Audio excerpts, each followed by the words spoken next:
Welcome to a very special live episode of Buckeyes Tomorrow Morning for Tuesday, January 9th. I'm your host, Tom Orr. The Akron game is in 235 days. The game against Michigan in 326 days. You know we are all about the peek behind the curtain, so here it is.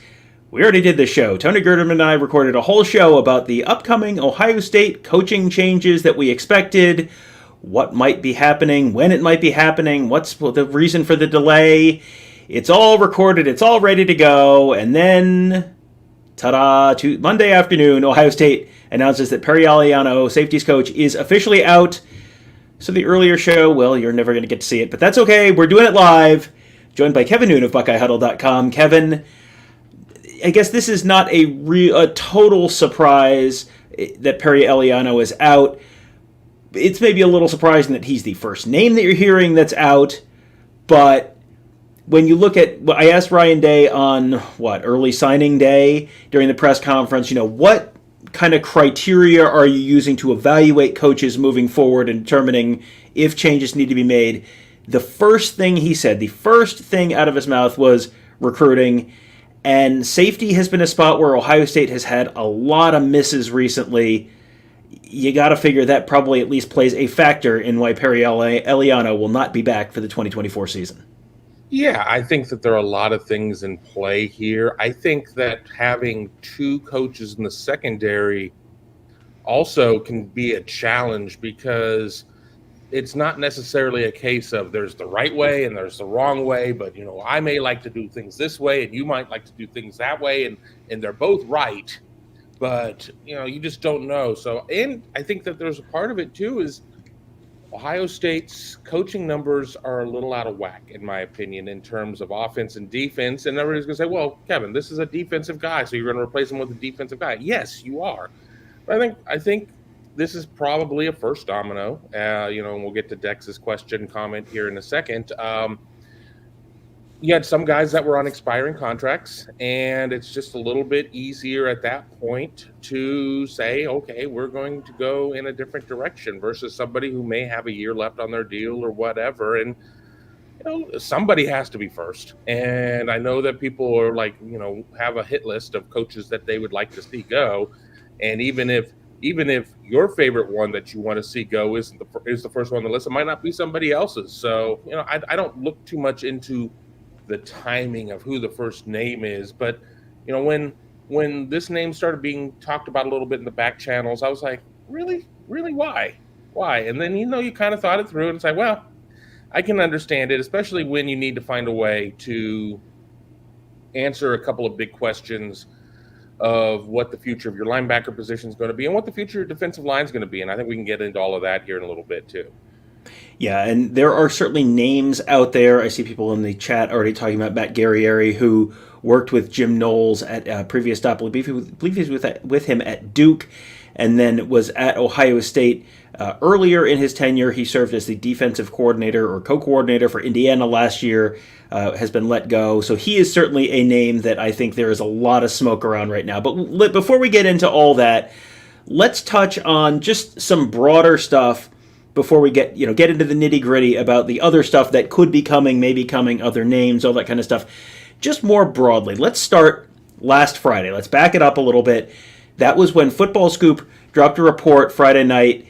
It was sort of, broadly, it was, okay, Ohio State fans, there are changes coming.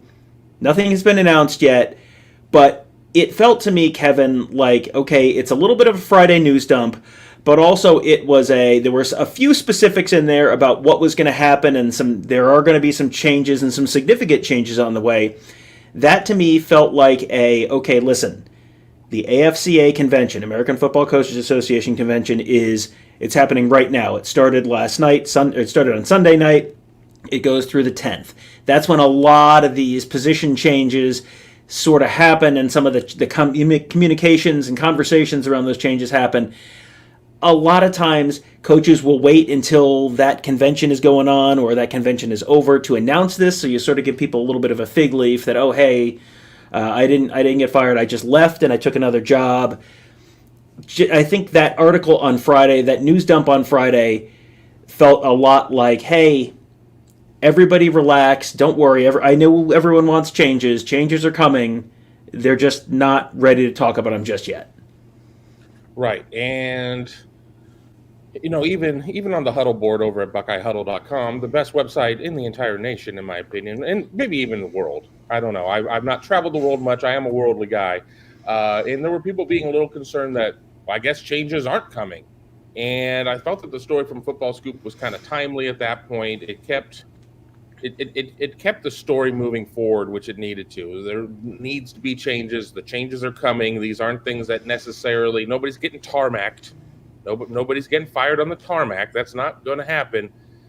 And it is for the best to give guys an opportunity to find an off-ramp, to find a position, to have plans.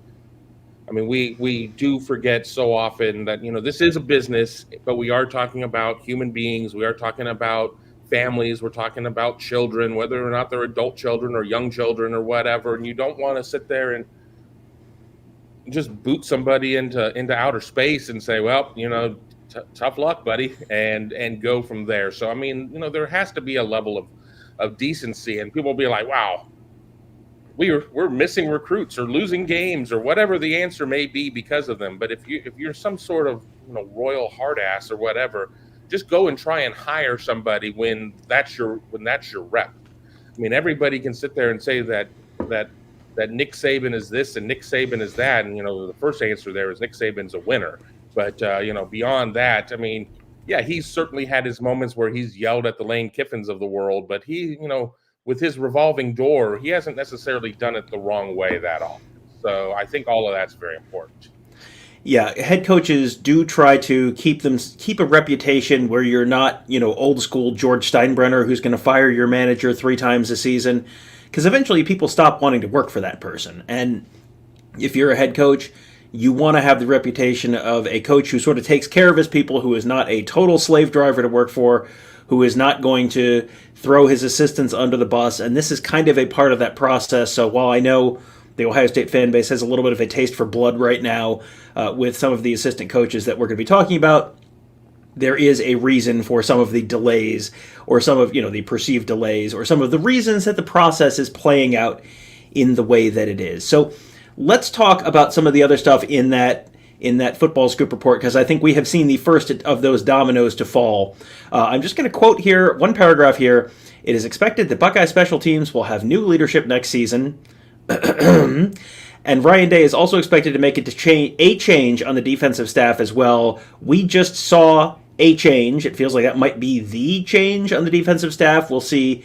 There's lots of theories as to, are they going to bring in another, Matt Guerrieri, as we said, who would be sort of a safeties-focused coach? Are they going to bring in a Larry Johnson successor of some kind and double up? Is that what they do with the special teams position? I don't think it's a surprise, Kevin, that Parker Fleming is going to be not invited to return for the 2024 season. It never really worked there. The special teams play was constantly up and down. There were constant miscommunications. It seemed like it was just the disaster of the week somewhere or other on special teams just about every week last year. And there wasn't a lot to show on the recruiting trail either. So, while the Parker Fleming thing has not officially been announced, if the leak says it is expected that Buckeye special teams will have new leadership next season, it feels like that's probably one of the next dominoes to fall. And then the next question is, where does that position go? Because they don't, maybe they'll have another full-time special teams coordinator, or maybe that ends up being an extra assistant on the defensive side of the ball. Well, that's the thing. There are a lot of things here that we can discuss. I mean, and everybody's, probably talking about, well, I'm gonna send my moving boxes over to the Woody for, this coach or that coach. I mean, there could be reassignments. I mean, you could sit there and just be moved out of the 10 counting coaches that can go out on the recruiting trail and do this and do that. There's nothing that says that you have to have your special teams guy as one of those 10 members. I mean, how often are you really going out and recruiting kickers? Hell, kickers are coming in from Australia and doing the recruiting for you. You just call up Pro Kick Australia, and it's like, I need a guy, and we got a guy, and there you go. Yeah, I think that we are going to have to see some of those questions answered, whether or not we see a move for what the bridge is going to be on Larry Johnson. I mean, Larry Johnson is in his early to mid 70s. I mean, it can't go on forever.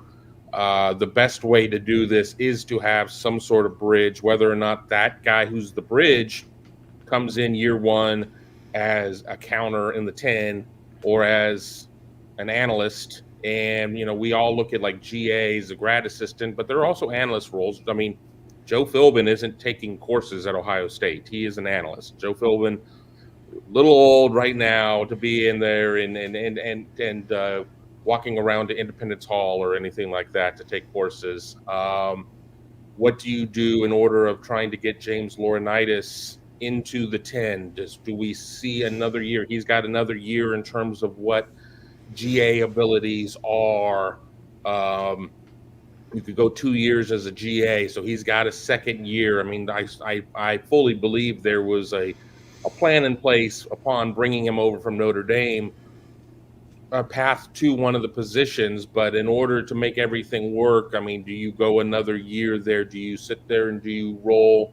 Do you give Tim Walton the entire secondary as a coach, as his position? I think it's important that if Fleming's position gets absorbed into the real 10 for offense/defense, it has to go to defense. So that would open up some numbers right there too. I mean, we're certainly not at the end of the rainbow in terms of how many coaching changes we're going to see. I think we're going to probably see at least 2 more, unless somebody goes to the AFCA convention and finds themselves a job who wasn't necessarily on the list, and then the number could grow. Or you never know, because A happens, B and C happens, and if A doesn't happen, C and D happen, or whatever. You don't know for sure, but this staff is going to have a little bit of a different look, and this is not unprecedented for Ryan Day, who went out and made changes, bringing in Knowles and Walton and Eliano and Fry all in one fell swoop. And I think in some points that's a young coach has got to realize that you can't necessarily ride with the same horses all the time if they're not working out. And we're seeing we're getting ready to see coaching staff 3.0 under Ryan Day. Yeah, this is definitely not going to be the last of the changes. And I do want to get to the offensive side of the ball, and there's lots of comments about Justin Fry, the offensive line coach, in the comments right now. We'll get to that in a minute, but did want to touch on a couple things real quick on the defensive side of the ball. You mentioned James Laurinaitis. Jason Miller says Laurinaitis has to be hired on as full-time as a linebackers coach. As Kevin said, pretty sure that was the plan when James Laurinaitis was brought on a year ago.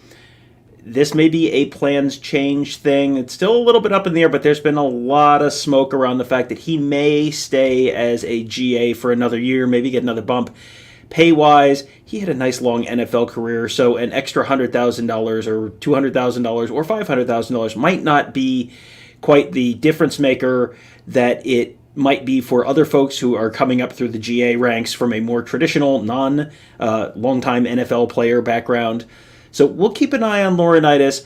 He's going to have a role. He's going to probably have a significantly increased role, and that may be it waits another year kind of thing, depending on how the rest of the staff shakes out. Now, another thing real quick, Spicy Leonardo, I think, has confused. He said, didn't the corners play well this year? Yes, that is Tim Walton's position. Tim Walton is the corners. Perry Eliano was the safeties. Tim Walton might be the safest assistant coach on the staff outside of maybe Brian Hartline. Tim Walton has been absolutely killing it on the recruiting trail. He just landed another 5-star in Devin Sanchez over the weekend.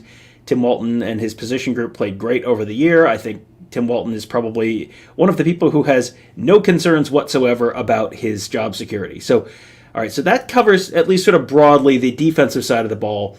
We're going to talk a little bit about the offensive side of the ball, and I'm going to go back to that football scoop report, and we're going to just sort of center this around that, just to kind of give you, this is sort of what has come out. And this is Ryan Day. I'm going to quote from it here. Quote, Ryan Day informed the staff he plans to hire a new offensive coordinator, and that coordinator will be empowered to evaluate the current staff and make new hires if he believes that will improve the team, sources said.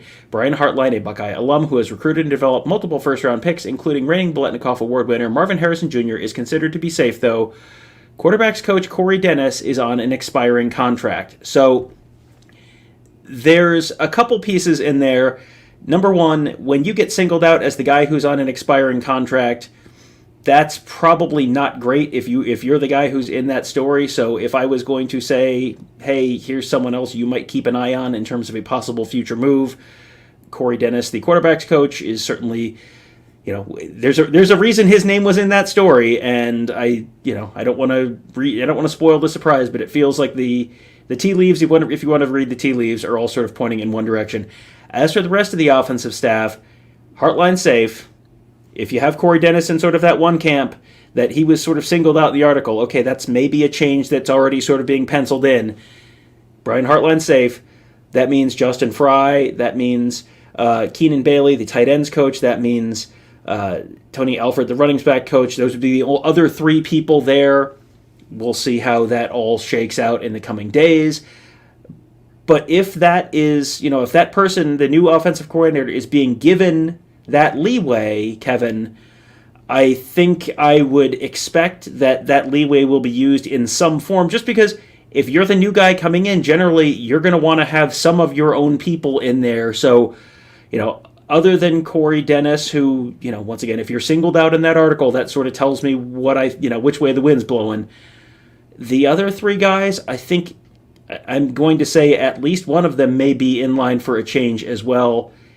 If you're giving the new guy the leeway to make a change, I would expect the new guy to probably make some kind of a change. Well, here's my thought on the Corey Dennis being in the article. I understand that it's in the article, and the information has to kind of come from somewhere. So there's something to it. Let's not forget that while Urban Meyer is not necessarily involved with the program, he works for Fox. He does the actual Big Noon kickoff, not the Big Me kickoff, which I need to do one here for like the first time in like months. I think it might be difficult for Ryan Day to make that move in some ways, with Corey being his son-in-law, married to one of Urban's daughters. And, I hate playing this whole Hollywood Nepo baby type of situation, but I think there is a little Hollywood Nepo baby situation going on here. Now you bring in an OC, and the OC who doesn't necessarily owe Urban anything in terms of his upward ascension in his career or whatever. Maybe a move is made there, but just according to the tea leaves that I'm reading, I'm not as convinced that Corey is necessarily as close to the edge of that old, the old Price is Right game, the mountain climber game, or whatever it was. He's not right there yodeling off the mountain yet, but maybe a new OC could see his way to that point. As for the other names, again, if you bring in an OC with kind of hiring and firing powers, and I'm always skeptical of that.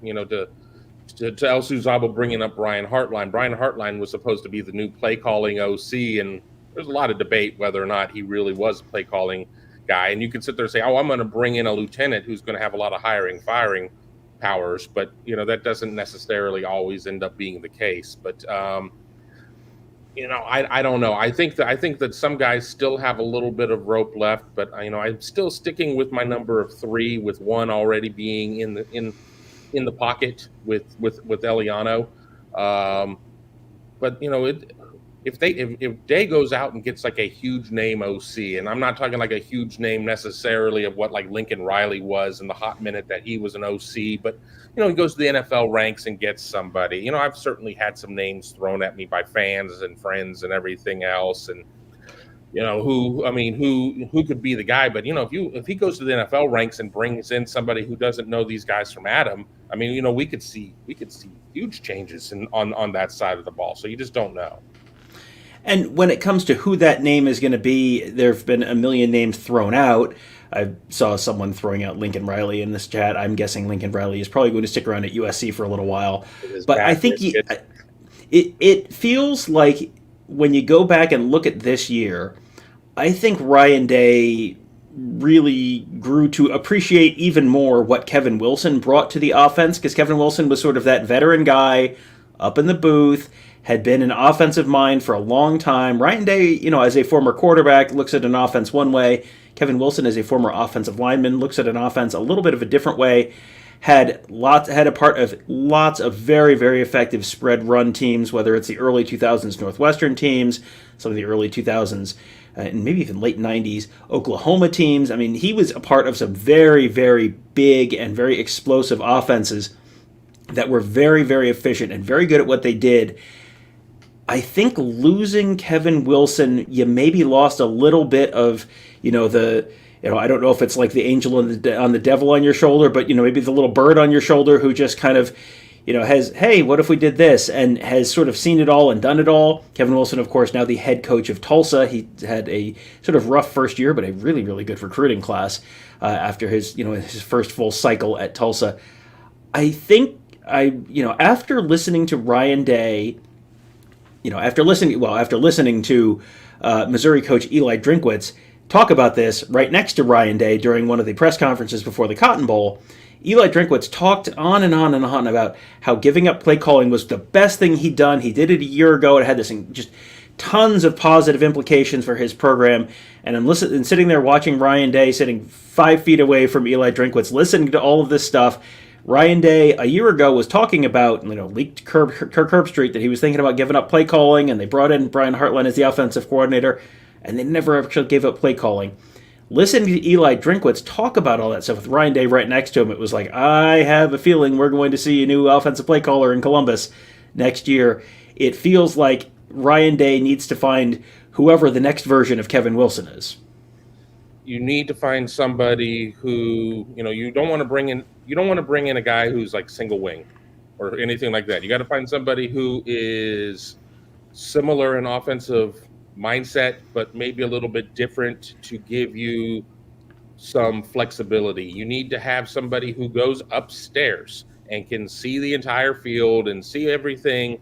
It doesn't make sense to have your head coach as your play caller or your sort of play caller and your wide receivers coach as your sort of play caller, both down on the field, and that you're going upstairs to, I think Keenan Bailey was really kind of like the main offensive guy upstairs. And that's, nothing against Keenan Bailey, but Keenan Bailey has been, a position coach, like a full-on position coach for like 14 seconds. And is he going to be able to shout down Ryan Day? Probably not. So, I think it was Tim Skeldon off of watching this on Facebook mention Dan Mullen. And I know some people have kind of hemmed and hawed about Dan Mullen, but you need somebody Dan Mullen-esque, I think, in terms of somebody who has been to the fair and seen the bear and done this all before and has experience at multiple levels in terms of being a coordinator, being a head coach. And I mean that, Kevin Wilson, what Kevin Wilson had done. And I think that's very important. And I will say that I completely undersold what I thought that the loss of Kevin Wilson would be for the offense, because all the respect in the world for what Kevin Wilson has, but I'm like, well, the thing is like he's like the parking brake in terms of, being the offensive line tight end guy. He's the parking brake on this vehicle. They still have the engine. They still have the turbocharger. They still have, all of that going on. How could things go wrong? Well, live and learn. Live and learn, indeed. Sue wants to know, does Brian Hartline get angry that another offensive coordinator is being hired? He, of course, was the offensive coordinator in name this year. Never actually got to call plays.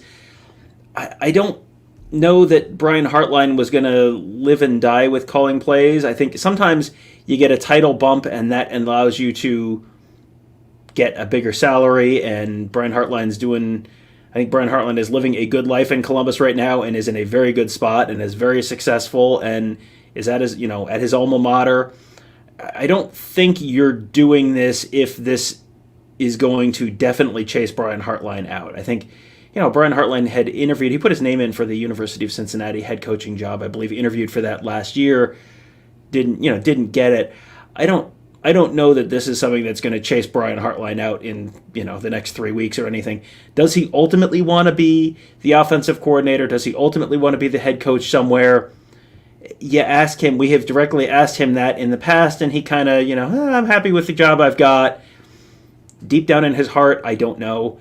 I don't know that anyone knows. He may be perfectly happy in the position he's got right now, and you bring in whoever else, and then Brian Hartline's the co-OC, or Brian Hartline retains the offensive coordinator title, and the other guy's the co-OC. Whatever it says on your door plate, I'm sure he's going to be getting paid very well, has the respect of the rest of the coaching staff. So I don't know that this is something that's going to make or break Brian Hartline's time in Columbus. Super chat from Erwin Lichtenberg. We should all be thankful OSU is capable of doing what is necessary to be great perennially. Now, I think if you go back to our post-game show, you're going to hear Tony and I talking a lot about from the Cotton Bowl. Tony and I talking a lot about how big this season was for Ryan Day, and how there were some changes that probably needed to be made, and was Ryan Day going to be willing to make the difficult choices that he needed to make in order to get this team to where it needed to be? Because as we have said a million times, they have 3 stated goals. This is not us making up the team's goals. This is the team's 3 stated goals, and those 3 goals are to beat Michigan, win the Big Ten, and win the national championship. And they are now 0 for 9 over the last 3 years. So very clearly, you needed to make some changes. He had shown that he was willing to make some big changes 2 years ago. Kerry Combs out, Matt Barnes out, brought in Jim Knowles, brought in a whole bunch of, kind of overhauled the defensive coaching staff. It sort of felt like you needed to make this kind of change. We specifically talked about on that post-game show the need to bring in a play caller so Day could take on the CEO role. You have someone who's just worried about clock management and all that kind of stuff, and you've got the play caller who's worried about the play calling, and you're not trying to do 3 jobs at once, because if you try and do 3 jobs at once, you don't do any of them particularly well. I think that article from Football Scoop on Friday was sort of the shot across the bow for people, just, hey, big changes are coming, and this is Ryan Day being willing to make those big changes if needed. David Greenshield says, chances they replace Fry. The offensive line did show improvement up until the Cotton Bowl debacle. I think you kind of got to set the Cotton Bowl off to the side because you had some weirdness and you had to throw some guys in at the last minute. I don't know, honestly, the chances they replace Justin Fry. It depends. How do they feel about the recruiting? The recruiting, they've brought in deep classes. They've brought in pretty solid classes the last couple of years, but they've missed on some of those high-level national guys pretty consistently the last couple of years under Fry. And Kevin, as the Football Scoop article said, ultimately that decision is going to be left up to whoever the new offensive coordinator is. So once we find out who the new offensive coordinator is, maybe we'll have a better sense for what his plan is moving forward. As things stand today, I'm not under the impression that Fry is moving on. Now, that is where things stand here on January. I guess we're doing this show technically for January 9th. Things can change. You bring in a new OC, and he could have a different plan, and things move on there. I think something that's been evidenced is that Justin Fry walked into a room that was not nearly up to snuff with what Ohio State's offensive line room needs to look like. There've been a lot of misses. I think that some guys moving on certainly kind of hurt the numbers too. If you miss on 3 or 4 guys, and then Paris Johnson Jr., somebody who you assume he's going to move on. Luke Whippler, you probably didn't expect him to move on as quickly as he did. And again, Luke Whippler made a decent amount of money in the NFL, not really seeing a lot of playing time for the Browns, but now he's going to get postseason shares too. So, it is what it is there. But I don't think that we're going to see that movement there. I think, though, that the microscope is firmly on him at this juncture. The recruiting really needs to be there. Ohio State has not been hitting a good average on its biggest offensive line targets. And, we can sit there and say, well, was Jordan Seaton one of those this year? Probably. That's where recruiting got down to at the end was, they haven't landed Jordan Seaton. They haven't landed a J.C. Latham, whoever. They've landed some guys. Donovan Jackson was a 5-star when he was a freshman. That was also or a high schooler, and that was Greg Sturara guy. So I don't think that they move on from him in 24, but an OC may see differently. And as far as who that OC might be, I saw someone suggest Brian Ferentz in the chat. I don't think Ryan Day is related to Brian Ferentz, so I don't think Brian Ferentz will probably get a job there. True Frank says if they get him, I think Jason Candle would be a good pickup. He's had Toledo ranked and with very high-scoring offenses the past couple of years with much less talent. And that's not the craziest thing in the world because you have seen recently sort of a change in the trend. It used to be the MAC coach, the good MAC coach ended up taking the Illinois job or ended up taking the Purdue job. Darrell Hazel goes from Kent State to Purdue, for example. And then the last couple of years, the ladder from the MAC to the Power 5 has seemingly kind of gotten pulled up. You haven't seen as many of those jumps recently. I'm just thinking back, and I don't know that Lance Leipold from Buffalo, left Kent State to go to Colorado, and not as a head coach though, because the last guy I can think of off the top of my head was Lance Leipold going from Buffalo to Kansas, and there may be another one or two since then, but it used to be one or two guys a year you would see move up that ladder. Now you're seeing guys leave those jobs. As Kevin said, Sean Lewis, head coach of Kent State, had several good years at Kent State, typically the kind of guy who you'd think, okay, now he's going to move up the ladder. He left Kent State to be the offensive coordinator at Colorado, not the head coach. He left for an offensive coordinator job. So you give up a head coaching job to go be a coordinator in the Power 5, and then that did not go great. His season was perfectly fine. They opted not to have an offensive line, and then Deion Sanders swapped him out as the offensive play caller, and then he took the San Diego State head coaching job, replacing Brady Hoke there. So the idea of a MAC head coach, even a MAC head coach at a pretty high-level program like Toledo that is playing for MAC championship games, MAC championships several years in a row, that's not the craziest idea. I will leave the analysis of Jason Candle's play calling ability and schematic talents to Ross, but just in terms of hiring a sitting head coach as a play caller, that would not be completely unprecedented. Tony Gerdeman, if that is how you say that name, says Coach Prime is a hell of a recruiter. Well.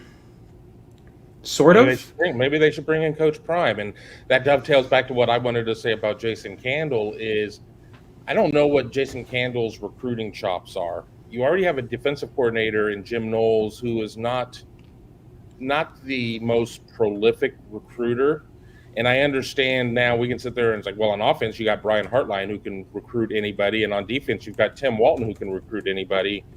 But they don't land everybody. So obviously you need to make sure that of your 10 that you have more guys than not that are high-level recruiters. And again, I'm not putting any character assassination on Jason Candle as a recruiter. I don't know. When you're a head coach, you're a closer. You're coffee. Coffee's for closers. You're the closer. You're not the guy going out there and doing the initial evaluations or the secondary evaluations. The hay is in the barn generally at that point. You're trying to make sure that comes together. So I don't know. I also saw somebody, I brought up Dan Mullen because I saw it in the chat. I've certainly heard the name thrown out there before, and there certainly were some issues there. And I talked to somebody like on the board who says that they know Mullen, and he's having a fine life doing television and being able to golf 4 days a week and everything else. So you don't know what's going to be there. I mean, I think there are a lot of names out of the NFL that make a lot of sense, and I'll hold on to those for now because I have a feeling we're going to be doing a lot of these shows coming up here, and I don't want to put up every shot I have on the first show. I want to keep people coming back. And, there's probably a lot of NFL staffs that are going to get sorted out over the next few days. I know several guys got fired today, and several guys have been fired earlier in the year, which means there's going to be a lot of coaching staff shuffling in the NFL, which will open up some other positions and other names potentially. I do wonder how many NFL guys are willingly going to jump from an existing solid NFL job to a college job at this point, with all of that comes with being a college coach right now. With recruiting, with the transfer portal, with NIL, it's a little more of a circus than it was before, and it was already more of a 12-month-a-year job than being an NFL coach is. An NFL coach does get some time off because it's not personnel management is not your job as an NFL position coach. It kind of is your job in a lot of ways as a college position coach or a college coordinator. So we'll see how many, we'll see how attractive a college job is, whether you're able to hire a sitting NFL coach or whether you might have someone who just had their whole coaching staff pulled out from under them. Maybe that's more the type of NFL guy you're able to bring in. But that is certainly going to be a challenge, I think, to pull a sitting NFL coach to Ohio State, unless it's someone with Ohio State connections. Andrew A. says, we have won 0 national titles with Hartline and all his amazing recruiting. That's only getting us so far. That is a statement that is entirely true, but also really misses the point in that the recruiting at wide receiver has been really good for several years, and the play from the wide receivers has been really good for several years. I'm not sure how much I want to put on Brian Hartline that the 2020 and 2021 and 2022 defenses really kind of stunk. That is not really on Brian Hartline. And the failures in 2023 on the offensive side of the ball, the struggles were more on the quarterback and the offensive line. Again, that's not really on Brian Hartline. I think it only gets you so far is absolutely correct. But if you have a Brian Hartline who's bringing in the wide receiver talent that he is, and you have a Tim Walton who's bringing in the corner talent that he is, then if you've got to win in the trenches too. They're very clearly trying to bolster things in the trenches through the transfer portal, and obviously going to be continuing to try and bring in some very high level talent in the recruiting world as well. But if you have a really highly ranked recruiting class that is being developed very well and turning into high-level NFL draft picks, as Brian Hartline sort of has the assembly line going there, and you're doing that at corner as well with Tim Walton, those are two pretty good building blocks. I go back to one of the failures of that 2020 Ohio State defense was, boy, they didn't have enough corners. Well, it seems like that problem has sort of been rectified. They've got some other issues now, but I feel like they've got plenty of good corners. Yeah, I mean, it's not always going to be the same issue every year, and you kind of have to catch everything. I mean, because we're dealing with very finite cycles of how long these players can be in a program, unless they're up at the team up north, and the average age of that team is like 38. You sit there and you're like, oh well, we got a solid offensive line with Paris Johnson Jr. and DeJuan Jones and Luke Whippler and what that line have, and then you lose them, and it ends up becoming an issue this year, and you can't necessarily protect a quarterback who you were hoping was going to be more mobile than the previous quarterback, and proved really not to be any more mobile than the previous quarterback. So I think, to Andrew A's point, I would much rather still have a Brian Hartline bringing in these guys, because okay, that's going to create success year in and year out of being able to land these top wide receivers, but it also gives you more street cred as well, maybe at other positions of trying to land guys. And I certainly have talked to defensive guys who talked to me about Coach Hartline, and I started really kind of watching Ohio State closely because I really liked Chris Olave, or I really liked Garrett Wilson, or I like Marvin Harrison Jr. So all of that, it's all interconnected to a certain extent. Need More Cowbell says, if Vrabel becomes available, get him no matter the cost. Remember all the stuff I just said about NFL coaches not wanting to coach in college? Taps sign. Moving on. Tony Gerdeman says, Ty Hamilton just tweeted that he's coming back for 2024. That is a very big get for Ohio State. Not a big surprise. Talking to him at the Cotton Bowl, it certainly felt like he was coming back. That is but still, that's someone who you put him next to Tyleik Williams. Yes, they lost Mike Hall, but you put him next to Tyleik Williams, and that's a pretty solid interior of your defensive line. You still have a bunch of the young guys who are up and coming. You've got, Hero Kanu, and you got Tywone Malone, and you've got Caden McDonald, and you got Jason Moore, and all those guys. But those guys are now maybe not going to be relied on to be starters. Those guys are going to be relied on to be quality depth, provide reps, and maybe someone comes along and is so great and develops so much that they steal a starting job or they become co-starters. That's great.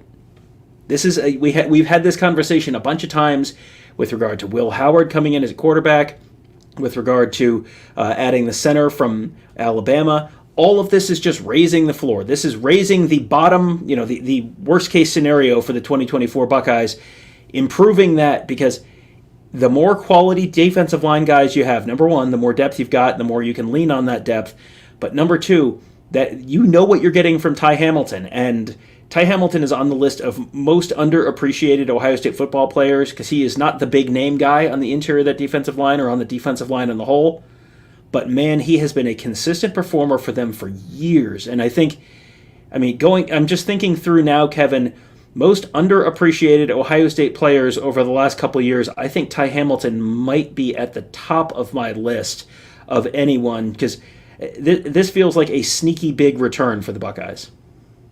Well, it must be something about the Hamilton kids because people, I think, kind of overlooked Devon too, and he's making quite the little run for himself in the National Football League. So I think this is a huge get, and I joked about resetting the show so we don't have to record specifically a Ty Hamilton show. We'll just make this a combo show or something of that nature, and hit the needs that we have on the site. But yeah, I think that it is a big get. You're not having to thrust Hero Canoe into too big of a role immediately. Tywone Malone obviously had some experience at Ole Miss before transferring to Ohio State, but he was splitting time with football and baseball. They're trying to get him into a position to do what they want there. This is significant, and people are asking about what about JT Tuimoloau. We still have 6-7 days, something like that, before we have to have everybody's decisions in. So we'll let you know, and I guarantee you there will be a show involving that. Yeah, we'll have an update on that whenever we have an update on that. The only date that I'm aware of that a guy who has specifically set an announcement date is Denzel Burke. He's announcing on January 10th. Everyone else, the NFL deadline, I think, is what, the 15th? I think of this, the 15th of January. Yeah, it's a few days off, a little less than a week off, give or take. So we'll have those updates on a bunch of those other guys in the coming days. But yeah, Denzel Burke coming up on December 10th. That's the one. He told us that at the Cotton Bowl. He sort of talked around sort of the factors that were going to go into his decision. We will find out on the 10th whether he is in fact coming back or not. If he comes back, boy, that would be another huge, huge piece for this Ohio State 2024 defense. DW Super Chat says, Kevin Wilson, OSU, bring back Kevin Wilson. OSU lost to Michigan 2021 and 2022 by cheating. I think certainly the 2022 game in particular, you look at what CJ Stroud's doing in the NFL and you look at how that game played out. I think the 2022 Ohio State-Michigan game is the one that I might be looking at the most in terms of what the impact is. There was just an article from Dan Wetzel about how, this Michigan making the national championship game totally negates any kind. Okay, that is certainly it. Yeah, it was certainly a thing you could write in the year of our Lord 2024. Tony Gerdeman. Ty Hamilton, you could just join the show if you want to. Ty Hamilton started 7 games this year. Mike Hall started 7 games this year. Tyleik Williams started 12 games this year for what it's worth. Yeah, he is, you get him back. Mike Hall did not have a great season. I think some off-field stuff played into his NFL draft decision probably.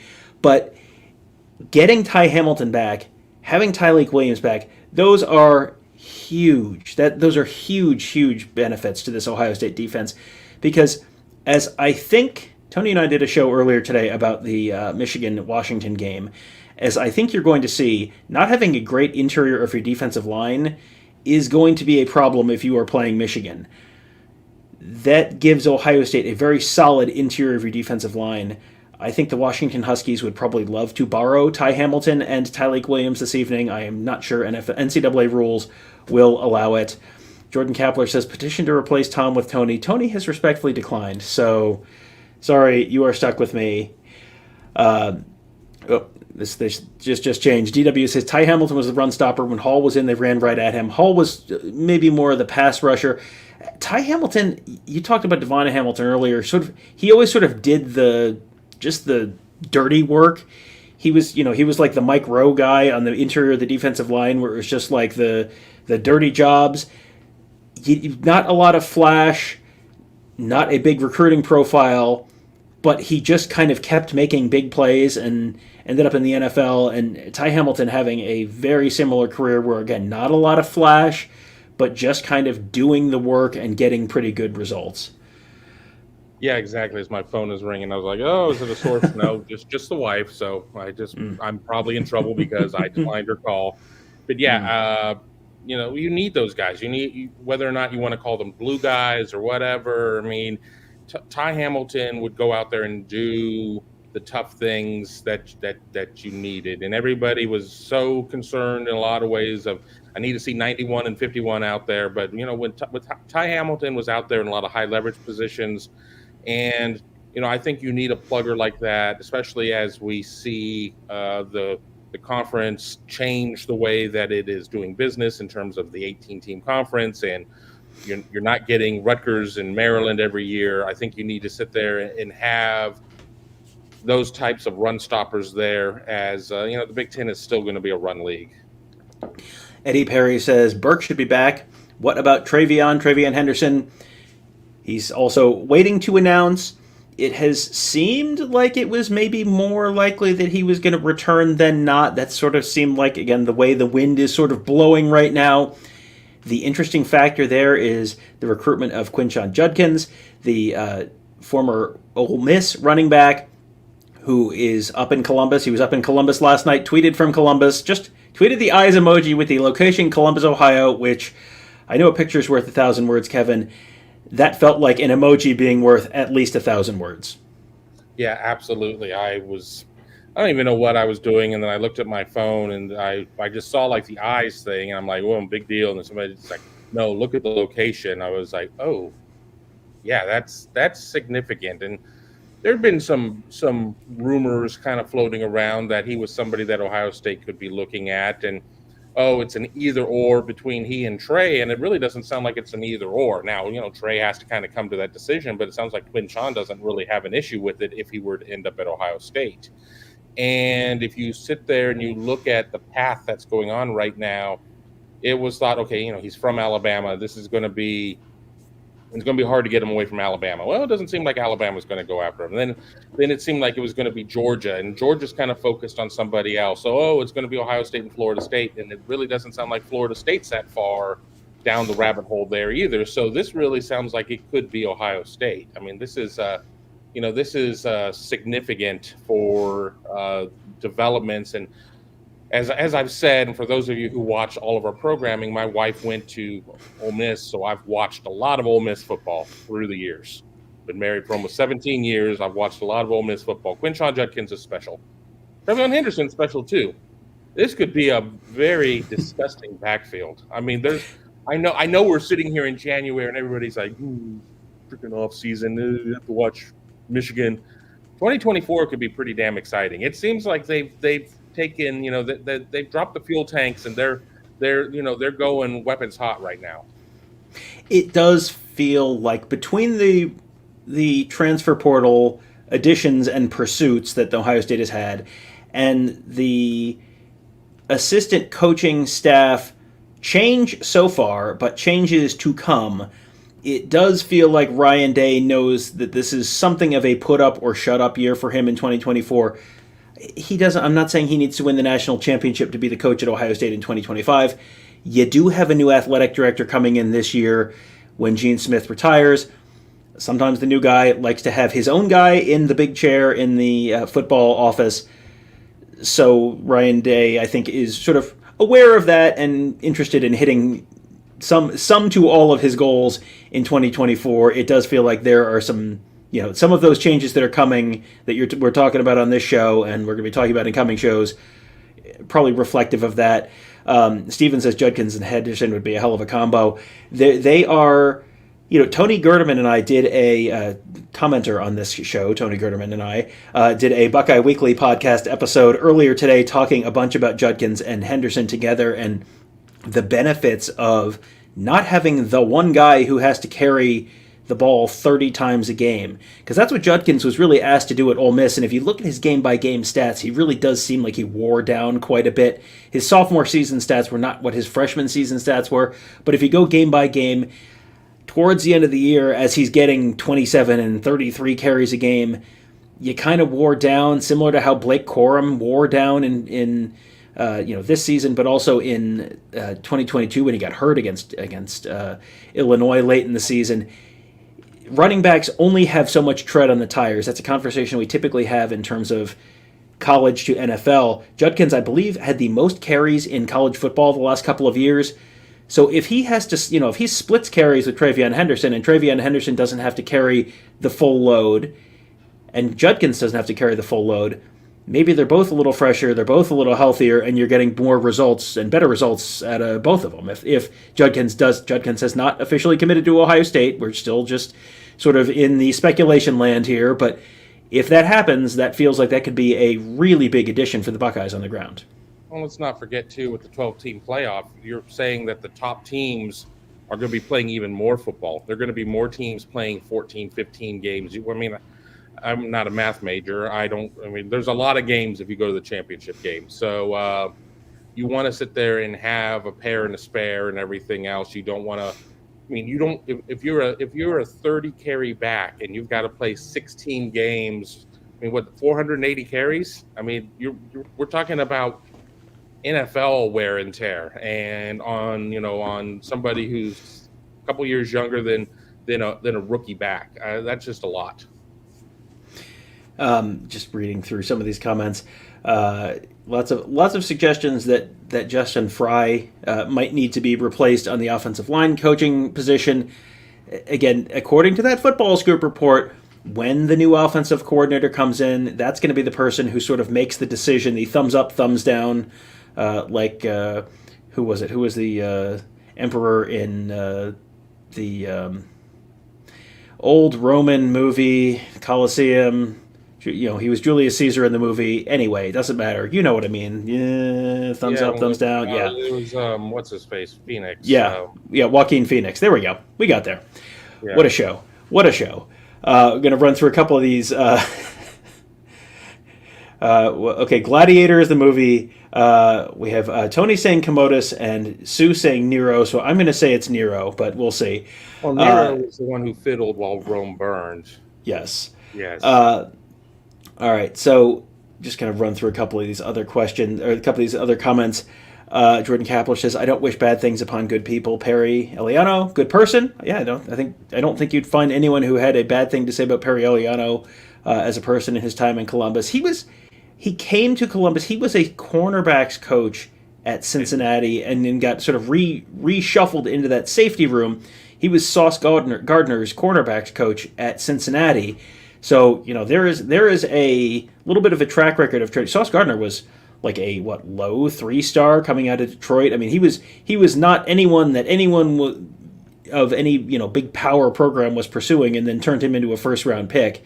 So, Perry Eliano has a track record of developing guys.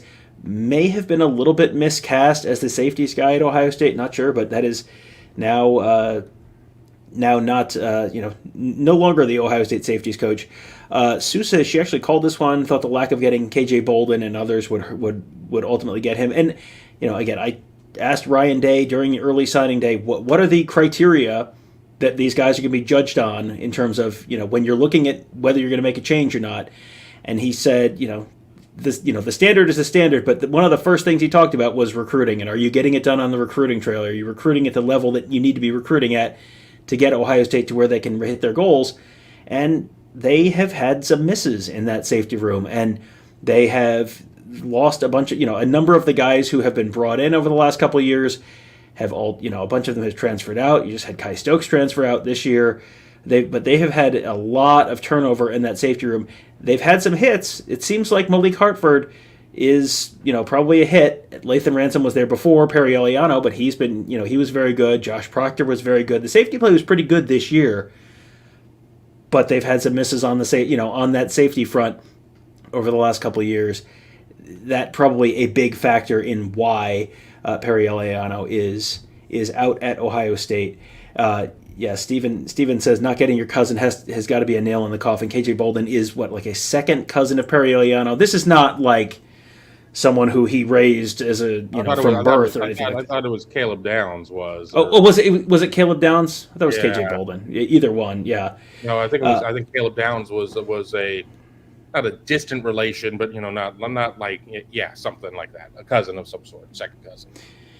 Yeah, and watching Caleb Downs start and star for Alabama this year had to be difficult for Ryan Day, no question. I mean, you look at the first play of the Rose Bowl, and I know his foot was 4 inches out of bounds, But Caleb Downs, the first play of the Rose Bowl, intercepted J.J. McCarthy when Ohio State did not force a turnover in the Ohio State-Michigan game. And, boy, he sure looks like a difference maker, and he was all but ticketed to Ohio State for quite a while and then ended up going to Alabama and seems like he's well on his way to stardom there. And Walter says it was KJ Bolden. Yeah, KJ was. Yeah, I don't know. I remember there being some sort of tie in with Downs then too, because when Mark and I went down to Georgia for Southern Swing, there was certainly some sort of thing. Then sometimes it's sometimes you're family and sometimes you're fam, and it's hard to differentiate. Yeah, he was definitely the fact that they were to have multiple big 5-star safety recruiting misses recently that we can get confused is probably part of the indication as to why this is happening. Jordan says, finish the comment, Tom. Yes, I'm sorry, Jordan. I got distracted by the actual substance of the comment. I'm scrolling backwards right now to find it. It's somewhere. Maybe. Anyway, I think it was basically Perry Eliano is a good person, unlike Tom. I can't find the comment. It's fine. We know what you mean, Jordan. We know what you mean. We just know. I mean, things don't need to be said. They're just known. As far as the what's next, Dex said it's possible that maybe Perry had to go to make room for a second defensive line coach. Maybe. It's possible. Jason Miller says, talking about Guerrieri, said he's a Knowles guy that got let go at Indiana, needed to hire him before he went somewhere else, probably coach safeties and special teams. So Laurinaitis can be a linebacker coach full time. I think I do buy into the idea that the special teams coach may be a safeties or it's Keenan Bailey is coaching tight ends and special teams, something like that, where it's not a dedicated one of your 10 guys is just focused on special teams kind of position. You are sort of multitasking a little bit. I think I would lean that way because if you go through the top programs in the nation, it's not like they all have dedicated special teams coaches. And when they have, as of right now, 5 assistants on the offensive side of the ball, plus a head coach who is focused on the offensive side of the ball, taking one of the other positions and sticking it as a special teams only position and only having 4 coaches on the defensive side of the ball, that has not made sense for a couple of years now, and that's something that people have talked about a lot, is the sort of imbalance in the coaching staff. This feels like, this is an opportunity. If you bring in a defensive guy and he also coaches special teams, that's maybe an opportunity to sort of balance that staff out a little bit. Yeah, absolutely. And let's not forget, when we're talking about the secondary, Parker Fleming also was an assistant coach to the secondary. So they had 3 coaches in the secondary, which, I'm not buying when I'm doing my head count of, all right, we got X, Y, and Z on offense and A, B, and C on defense. I mean, when your head coach is offensive minded, you need to sit there and probably be 6'4" defense over offense because you're the 11th coach. And that's going to, it's going to work out better that way. So, I think we're going to see more balance. I think that's all very important. Certainly not going to be the last coaching move that we are going to see. Somebody 20 minutes ago said, are we going to see any more moves tonight? Probably not. I don't think that it's necessarily going to be a case of that this isn't the NFL, Bloody Monday type of situation of where everybody gets cut like on the same day. I think things are going to come out in their own time. I think that the backdrop of the AFCA convention is important, which really for Division I coaches is over at the end of the day tomorrow. I mean, it goes through the 10th, which is Wednesday. A lot of that's D2, D3 type of stuff, but it's still a lot of handing out cards, everything else, trying to make connections. I think we probably see another move by the end of this week. I don't know if we see all the moves in terms of outgoing coaches. I think in some instances, they probably like to make sure that they have their situation and, we know what we're doing coming in as well. And one other thing, too, is that there could be a hot minute where they're sitting with some vacancies. Going through Ohio State HR is a nightmare and takes a lot of time. And they will make announcements that they have agreed in principle for somebody. And then it may take 4 weeks for them to get across the finish line just because of HR issues at Ohio State. And they obviously are going to have to bring in that offensive coordinator before that offensive coordinator can make the decisions on which guys he wants to retain and if he wants to let some folks go and bring in some new folks as well. So this is probably going to be a little bit of a tiered process, but we will be here for all of it. Butch Jones says, I just clicked on like. That is great life advice. You should click on like too. Hit that thumbs up button if you're watching on YouTube. We are hitting an hour for the second time in 3 days. The morning show, which normally goes 15 minutes or so, we do it live, Kevin Noon and I, and we go an hour. So we are going to start wrapping it up here. I do want to hit one quick comment here from Buckeye Chuck. Wasn't Downs missed because Combs was fired? That was A.J. Harris, a cornerback, who was a five-star cornerback who was all but ticketed to Ohio State because of a close relationship with Kerry Combs, and Kerry Combs got let go and went to Cincinnati. A.J. Harris went to Georgia, and then A.J. Harris, ta-da, is in the transfer portal. I don't know if he's landed anywhere. But yes, welcome to college football 2024. So again, if you guys are watching and enjoying these, feel free to leave us a comment. Hit that thumbs up. Make sure you hit the subscribe button as well. Hit the bell, because boy, I'm guessing this will not be the last breaking news live show that we do this week, this month, this year. We're going to have a lot of stuff to talk about between the coaching, between the transfer portal, between NFL draft decisions, and NFL draft decision break in the middle of this show. It's going to be a busy month, so make sure you stick with us at BuckeyeHuddle.com. Tony, Kevin, and I covering the team, Mark covering recruiting, Ross and Devin and Mickey and Justin covering X's and O's, making you a smarter football fan, all at BuckeyeHuddle.com, and also YouTube.com/BuckeyeHuddle. Thank you guys all for joining us for this very special live show. Talk to you next time.